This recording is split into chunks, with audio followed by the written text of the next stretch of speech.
amigos de Red Latina, puedes ver los subtítulos en español en este icono picándole en el caption. Es este de aquí. Gracias por seguirnos. Yeah, good evening, everybody.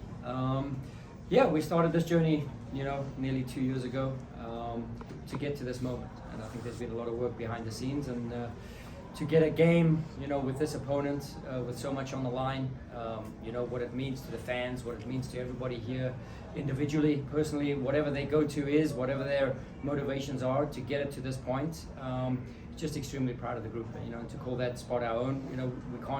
We can't buy anything with it. We can't celebrate anything with it. There's no silverware with it. But yeah, it's there, right? And for that I'm proud of. But that should just give us more motivation.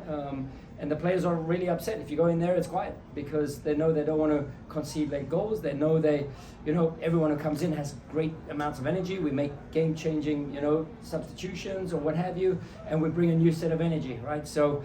Unfortunately, the boys are still a little bit disappointed with that end of the last minute there. So again, incredibly proud of these guys, and I don't think that we want to stop anytime soon. Okay, congratulations on the win. Rally early in the week, you talk about games at this stage of the season being tie games, small margins, and the game goes scoreless at the half. What was the message for the team at halftime?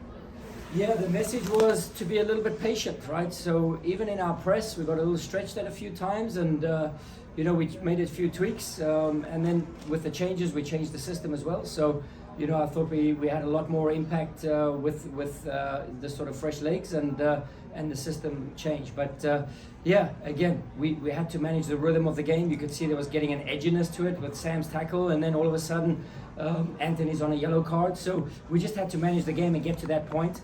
And then, we could see, obviously, Roman comes up with 2 big saves. I think Tamilia had a great day between the goals as well.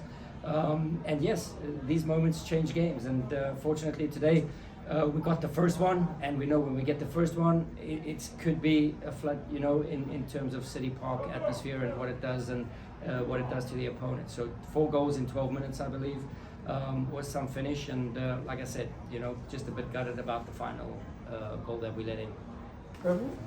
The first 3 goals, when you think about that 7-minute span going from Sam's goal to Jared's to Klauss's, and it just kept building and building, what did that feel like out there as that just kept coming? Yeah, you could just see in transition we picked up certain spots, right? So Sporting KC weren't able to go back around again and reset their play. So with the 2 strikers that we put out there, it helped us get more pressure on the ball. It helped guys defend forwards. It helped us connect to the back. So there were just a lot of things there that I thought that the players did right. It's not easy to adapt systems in game, and it's not easy to have that effect. But yeah, we trust the process, and I think the guys have had multiple reps. I think we've always been brave with our substitutions, and there's been some growing moments too. So obviously I'll harp on the goal that we concede, but.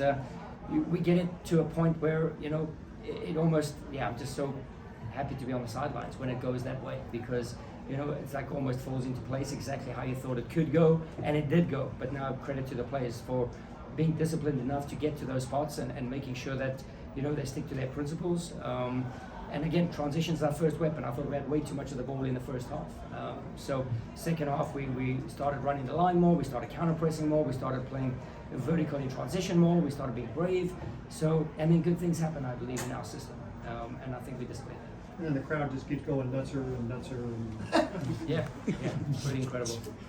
Coach, because you obviously have so many good options off the bench, it's probably not easy to choose someone specifically, but what stood out about Stroud, or what in the moment made you think that he was the man to bring in at that time, because he made such a big difference? Yeah, I just knew we needed, to get, you could see Ndembe is a real quality going forwards, and is a real sort of injection in their final third play, right? So that's always difficult to track if and I just saw we were getting tired in the 10s with AZ and Indies. So, strategically, obviously Jared, he normally plays down the left side.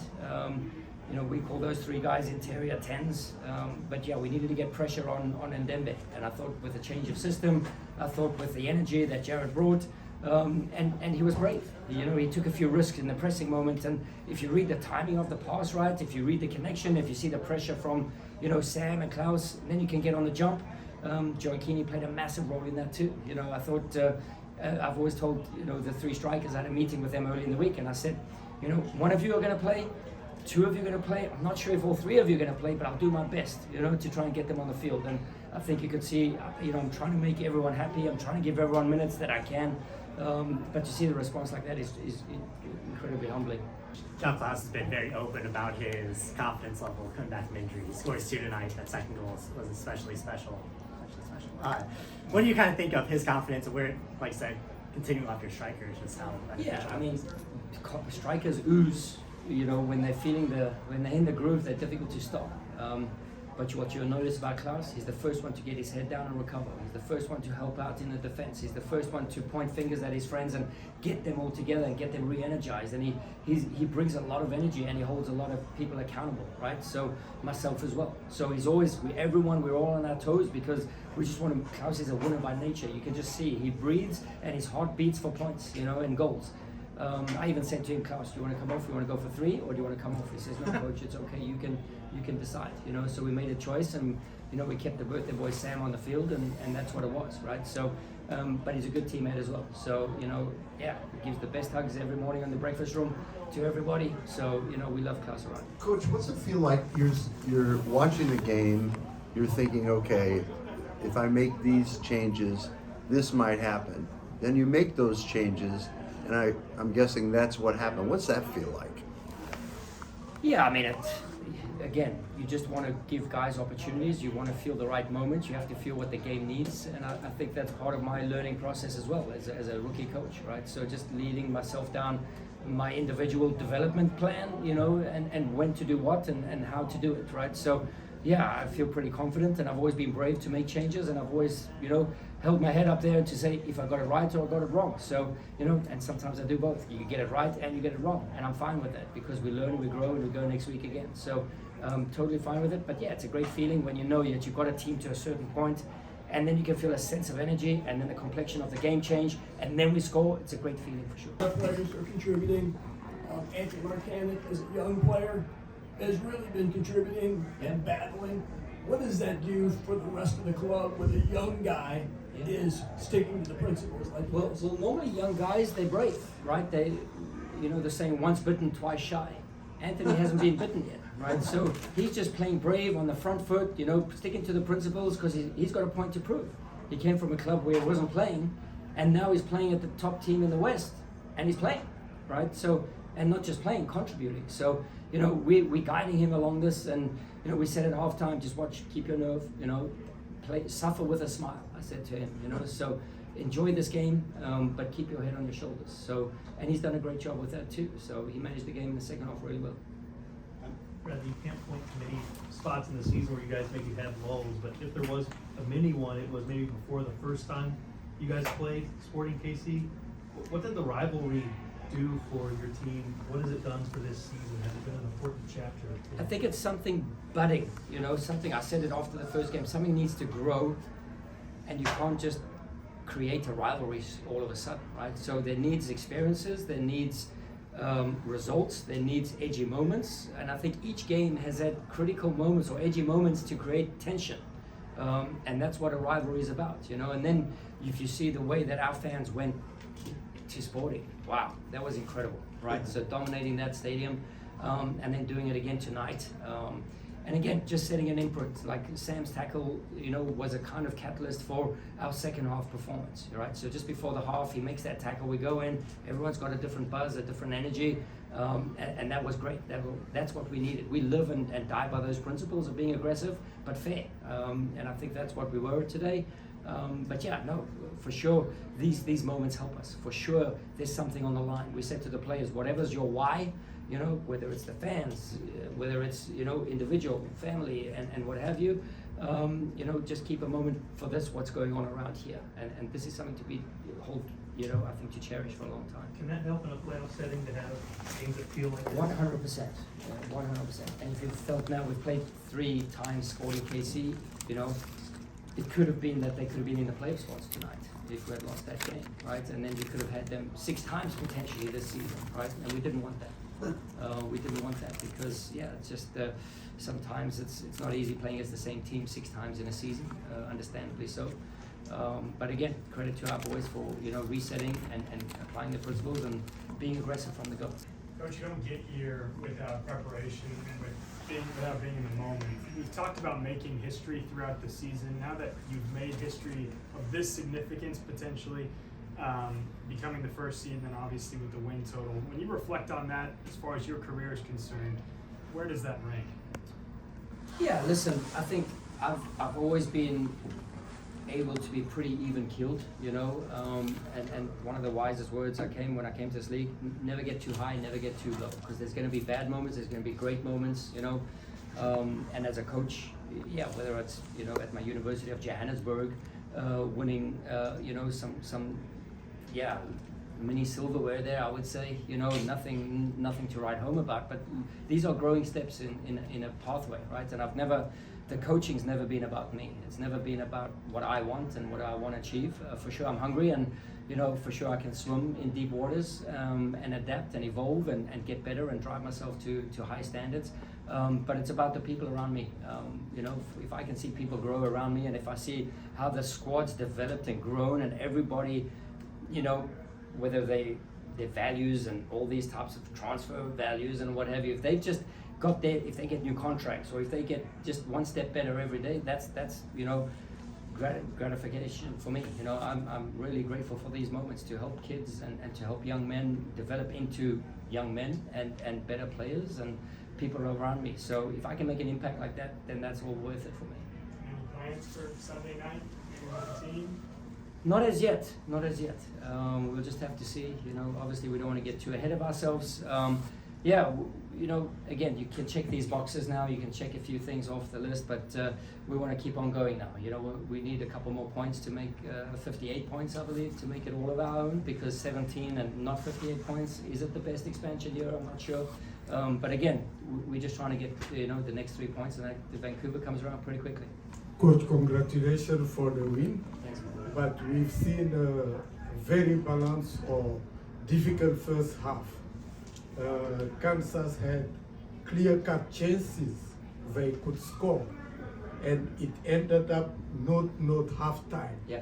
What did you tell the players during halftime for them to come completely looking like a different team, yes, and dominating the entire game? I think both teams had good chances in the first half. You know, I think Anthony Marcanic, the cross across the face of goal with Klauss with the tap in. You know, that was a massive chance for us. I think both goalkeepers had a good game. But again, it was just to get a few details right. We had to look at some film in the halftime. But again, we changed the shape, we changed the structure. We get a little bit more aggressive in our press, a little bit more proactive in the forward defending moments. But you know, Mamadou, it's the first time in the stadium here. But you've seen when we score the first goal, it's tough for us to contain us here at home, right? So we just had to remain disciplined. I told the boys, be patient. It'll come. So, you know, happy the patience paid off, and happy we could take a stranglehold on the game and tighten the screws when we did. And 4 goals in 12 minutes is excellent. Coach, you had back in the LAFC game, same 4 midfielders, but you deployed them a little differently. What was the plan and the thought process behind switching Leuven back in the middle and then kicking AZ out to the far left? Yeah, that was a short-term solution, doing that. I just thought that we lost a bit of shape with Eric, Tommy, and Gutierrez. Our 6s were over connecting, and then if they broke that, then they were just free on the weak side. So Eric Tommy's a good player, he finds pockets of space. So, you know, I just thought we'd get Edu in the 10 when we went to the diamond, and, you know, we had AZ just shooting out to the fullback in that deeper 8 role. So that was the thinking behind it, to give Edu a little bit more freedom, because we know he has certain qualities on the ball, and yeah, just thought maybe in the transition AZ could get the ball a little deeper and then find Edu. So yeah, it was the catalyst, it was the start to, you know, making those other changes that came on. And that's what I was going to ask about. The subs, you kind of then, Edu gets back out on the left side, exactly, and Nico takes over at the 10. So what do you think that you know, going back to that diamond and Nico being at the 10, Edu being back outside, how do you think that changed the listen, it's a tough role to play, the 8. And if you're all out pressing, it's long distances to go, long distances to recover. So, you know, we try and be strategic in how we deploy that press and how when we deploy it. So, Again, Edu actually sometimes gets better as the game goes on, and he starts covering more ground in the second half. So, you know, we know he can cover tons of ground. Yeah, and he's a weapon in our transitional game and final third possession progression. You know what I mean? Just getting into the final third, he's dangerous with us. So, you know, he has the ability to connect that next pass, and usually in those 8 pockets, you find you know, a bit more time and space. 12 of your last 16 goals have been in the 70th minute or later. What does that say about this team, and what does that say? How do you feel when you get to that stage of the game? Yeah, listen, I mean, for sure we play to win games, and before the last 3 away draws, you know, I think our record showed that, you know, with only 2 ties across 28 games or something. So we play to win games, whether it's to score in the first minute, but we always know it's a race to the first goal, and that's how we play. So more often than not, you know, we've been on the goal scoring side, you know, and we've also conceded late as well. So these are always moments for us with a young team, with a first year team, first year coach. Like, these are all growing moments for all of us, and we'll definitely analyze throughout. Like, every week we have a look, why, how, go back again, try, and then, you know, we develop like that and grow and see where it takes us next week. But yeah, if we can score 1 more than the opponent, it's 3 more points. And you feel like you're wearing teams down though as games go on? Yeah, I think we have an intense style of play, right? So, and if we can maintain that intensity and not fall into the trap or get lured into the low of being in a game where it's slow, you know, because then it's comfortable. Then yeah, I could still play it and do that, right? So we want to try and do something different. We want to proactively win the ball. We want to be aggressive in our principles. So, you know, we don't want our players to fall into that trap of complacency. So that's why I don't have a voice usually after 90 minutes. Yeah. Coach, thank you for joining us. We appreciate your time. Thank you.